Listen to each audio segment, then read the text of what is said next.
अस्सलाम वालेकुम। उम्मीद करता हूँ कि सब दोस्त खैरियत से होंगे। आज हम दमास गोट फार्म चैनल पे एक नई सीरीज़ का आगाज़ करने जा रहे हैं जिसका टॉपिक है भेड़ बकरी फार्मिंग गाइड। इस सीरीज़ का जो मेन मकसद है कि जिन लोगों के को शौक़ है भेड़ बकरी पालने का, या वो स्मॉल छोटे लेवल पे जो है वो कोई बिज़नेस करना चाह रहे हैं, छोटी सी इन्वेस्टमेंट करना चाह रहे हैं, तो कई लोगों का शौक़ होता है कि वो भेड़ बकरियां पालें।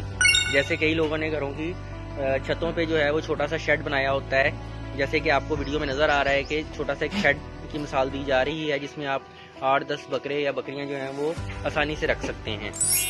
अब इस जो सीरीज़ का मकसद है कि भेड़ बकरी फार्मिंग हमने करनी कैसे है, उसकी अहमियत क्या है। तो आज का जो टॉपिक है वो है हमारे पास इस्लामी नुक्ता नज़र से भेड़ बकरी पालना। अब हम कहते हैं कि भेड़ बकरी पालना जो है वो हमारे पास इस्लामी नुक्ता नज़र में उसकी क्या अहमियत है।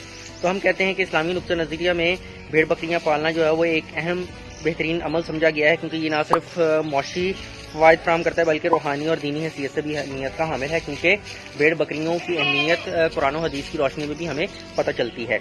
और इस पे जो है वो हुज़ूर सल्लम की, अगर हम देखें जाए, हुज़ूर सल्लम की सुन्नत भी है कि भेड़ बकरियां पालनी चाहिए।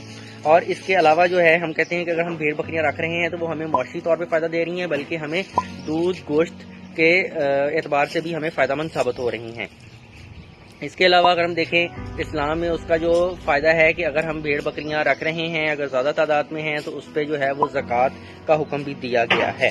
ठीक है, तो ये जो है आज का जो हमारा टॉपिक था कि वो इस्लामी नुक्ता नज़र से उसकी क्या अहमियत है मौसी लिहाज से, और जो है हमारी जो है रूहानी हैसियत क्या है, और कुरान और हदीस की रोशनी में क्या अहमियत है, तो ये हमें पता होना बहुत ज़रूरी है। ठीक है, उम्मीद करता हूँ कि आपको हमारी जो ये टॉपिक होगा ये अच्छा लगेगा। इंशाल्लाह हम इस सीरीज़ को जारी रखेंगे, तो आपको जो है वो भेड़ बकरी के मुतालिक जो है वो इन्फॉर्मेशन मिलती रहेगी। शुक्रिया।